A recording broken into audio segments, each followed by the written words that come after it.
नमस्कार, आप देख रहे कैपिटल टीवी बिहार। आपके साथ मैं हूं दिव्या। बिहार में बड़ी संख्या में हर कक्षा के लिए शिक्षकों की बहाली की गई थी और ये बहाली की प्रक्रिया अभी भी जारी है। लेकिन इस बहाली से संबंधित कई गंभीर और रोचक बातें सामने आई थी, जैसे परीक्षा में कई मुन्ना भाई को पकड़ा जाना, कई के सफल हो जाना, विभाग को अंधेरे में रखना और फिर फर्जी कागजात प्रस्तुत कर बहाल हो जाना समेत अन्य मामले उस समय उजागर हुए थे। यानी कि विभाग बहाली कर जितनी वाहवाही लूटा, उससे कहीं अधिक विभिन्न कारणों से उसे टेंशन भी झेलना पड़ा। खैर, इस बीच आरटीआई से शिक्षक बहाली से जुड़ा एक बड़ा मामला सामने आया है, जिसे जानकर हर कोई हैरान हो गया है। दरअसल आरटीआई के माध्यम से आवेदक को बीपीएससी से जो सूचना मिली है, उसके अनुसार पहले चरण में प्राथमिक शिक्षक नियुक्ति में सामान्य श्रेणी में बहाल शिक्षकों में से 49% बाहरी अभ्यर्थियों को मौका मिला। इतना ही नहीं, सामान्य श्रेणी में 59% बाहरी महिलाओं का चयन हुआ और वो बहाल भी हो गई थी। इस सच को जानकर हर कोई हैरान है। वैसे अगर आरटीआई से रिपोर्ट नहीं मांगी जाती तो ये बड़ा सच कभी किसी के सामने नहीं आ पाता।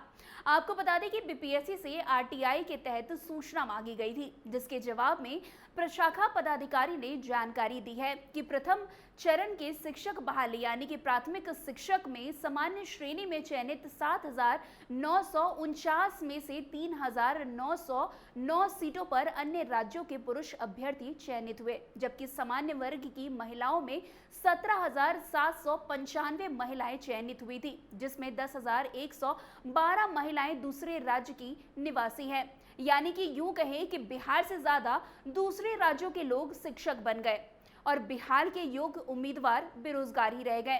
अब ऐसी परिस्थिति में बिहार के नौजवान दूसरे राज्यों की तरफ अपना रुख करते हैं, चाहे वो राजस्थान हो, दिल्ली हो या फिर कलकत्ता हो।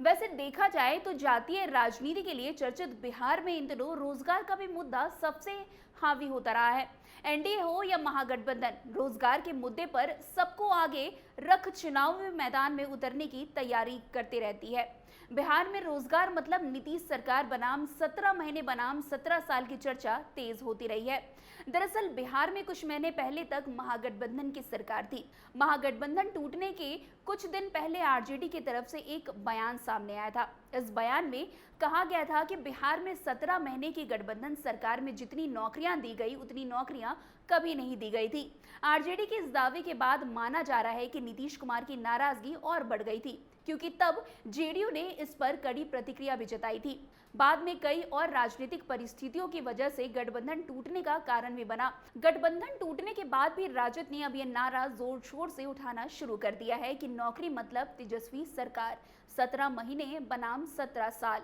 लेकिन अब जिस तरीके से आरटीआई ने शिक्षक बहाली से जुड़े मामले पर रोशनी डाली है, उससे सबके होश उड़ गए हैं। तो फिलहाल इस खबर में बस इतना ही। अन्य खबरों के लिए हमारे साथ ऐसे बने रहें और देखते रहिए कैपिटल टीवी बिहार। धन्यवाद।